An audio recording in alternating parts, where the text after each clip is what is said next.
Welcome back, everyone. Hope you're doing great. This is called Cincinnatus, History of Rome, Part 6, Magistra Vitae.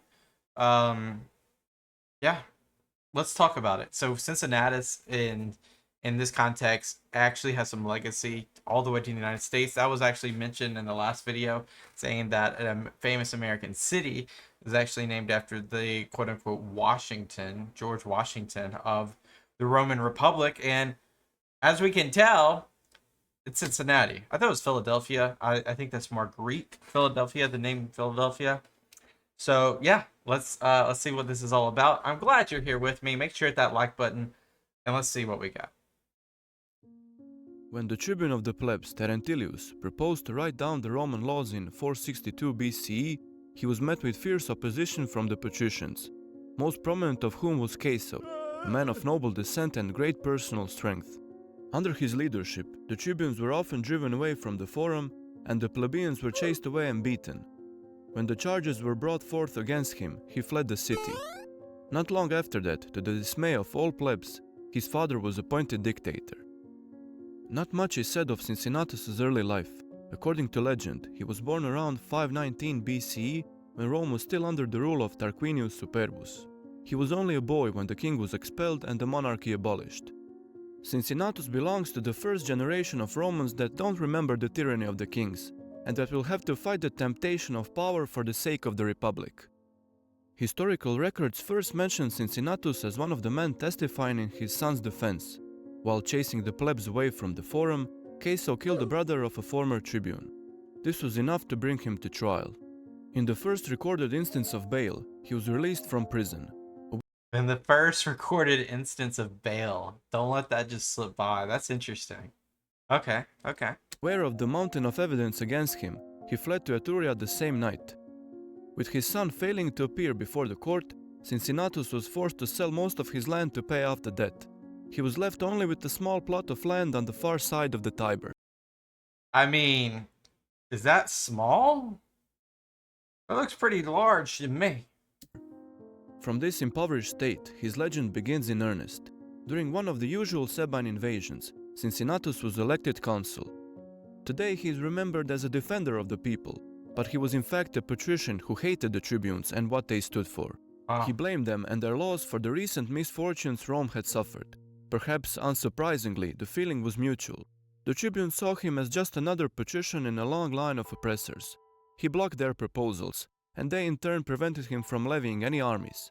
They were locked in this stalemate for an entire year. Although a law was passed that no man could hold political office in consecutive years, the same tribunes were re-elected. To counter them, the patricians tried to appoint Cincinnatus as consul again. Enraged by this, he scolded them. If you are so eager to break senatorial decrees, why should the plebs follow them? Ashamed, the patricians elected new consuls, and Cincinnatus retired to his farm. But it wouldn't be long before he returned to public life. One day, while he was hard at work on his field, Cincinnatus spotted a party of men approaching in the distance. When they drew closer, he realized that the men were senators. After greeting him, they requested for him to don his toga. Surprised, he asked them if everything was all right. No, in fact, everything was not all right. The Sabines and the Aequi allied and once more waged war against Rome. And they beat them, as I remember, right? The Sabines and the Aequi beat the contingents that fought. Wait, and these are consular armies. So they beat consular armies. One of the consuls was encircled near the city by the Aequi, and the other was far off fighting the Sabines, unable to assist. After putting on his robes, Cincinnatus was saluted as a dictator and quickly escorted to the city. Wow. After arriving to Rome, he didn't receive the warm welcome he might have hoped for. The plebs didn't forget him or his son, and they feared him, believing he was a greater threat to their freedom than the Aequian party knocking on the city gate. Wow. Every able-bodied Wait, what did he say? threat to their freedom than the Aequian party knocking on the city gate. Oh my gosh, that's hilarious. Every able-bodied man in the city was ordered to appear in the Campus Martius, fully armed before the sunset. When the army was ready, they set off at great speed. The consul had been encircled for 3 days now. And okay, so maybe they haven't lost yet. I'm thinking of something else. Maybe something that happened prior is what I'm thinking of. every second counted.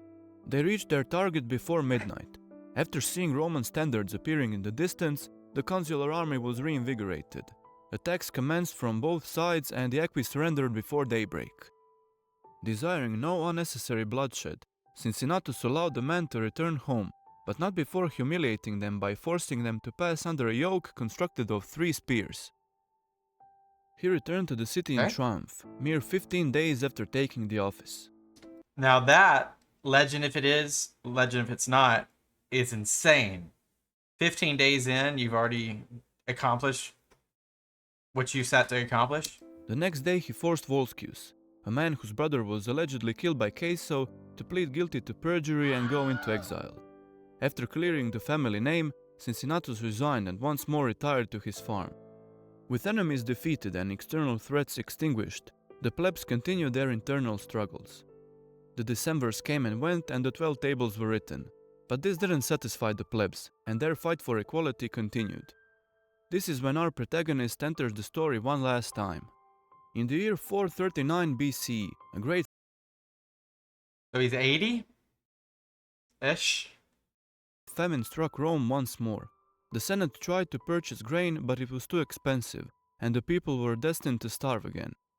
Spurius Melius, a very wealthy man of great ambition, saw his opportunity. He purchased the grain from Etruria at extortionate prices and handed it out for free. He won the Okay, that's a way about.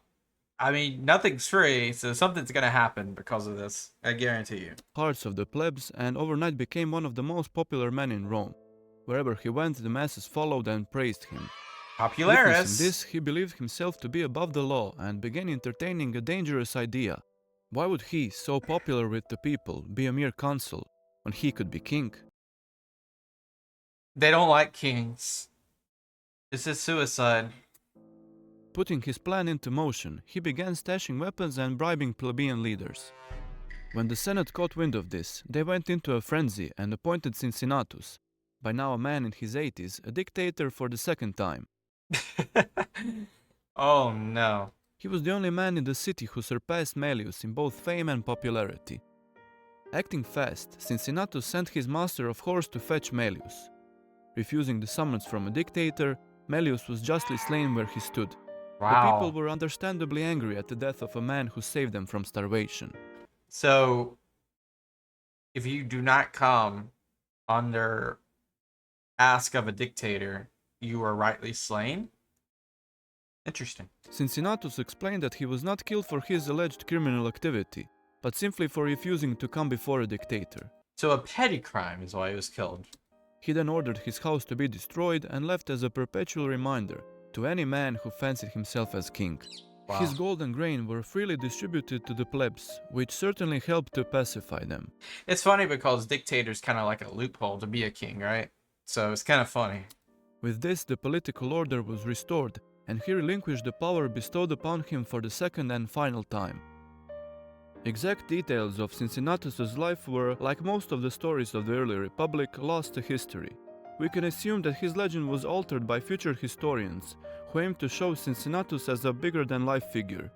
Although he is praised throughout history for voluntarily giving up the mantle of a dictator and with So, yeah, I can see how he's like the George Washington, since George Washington, of course, gave up after 2 terms. it unlimited power, he was neither the first nor the last man to do so in Roman history. What made Cincinnatus special was giving up the power not for the hatred of monarchs, but for the love of the Republic. Stories were imagined to show him as a perfect Roman, a man diligently working his field until Rome calls for him. He does the job that is required of him without hesitation and promptly returns to his farm. Romans of the early Imperium would often remark, the greatest man of his time was found working his field and not eating figs from a sofa. When American General George Washington won the Revolutionary War, many of his compatriots expected him to crown himself king.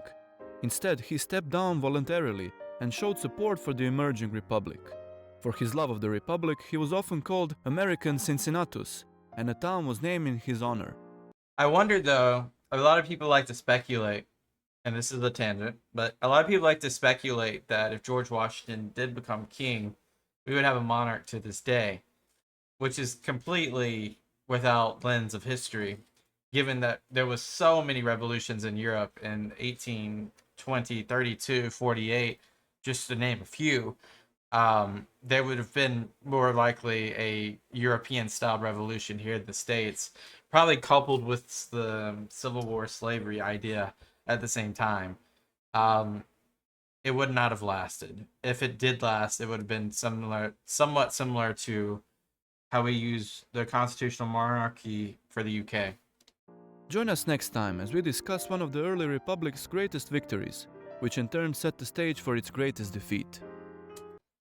So the next video is going to be called The Fall of the Etruscans, which is like the biggest power in Italia at this time.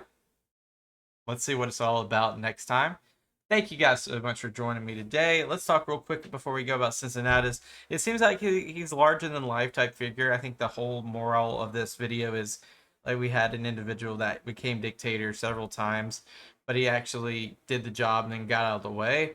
So it's more like if it's legend, it's legend. If it's not legend, interesting. Very cool guy. Let me know if you guys think this guy was real and if he did these things. Of course, we're so far back in history.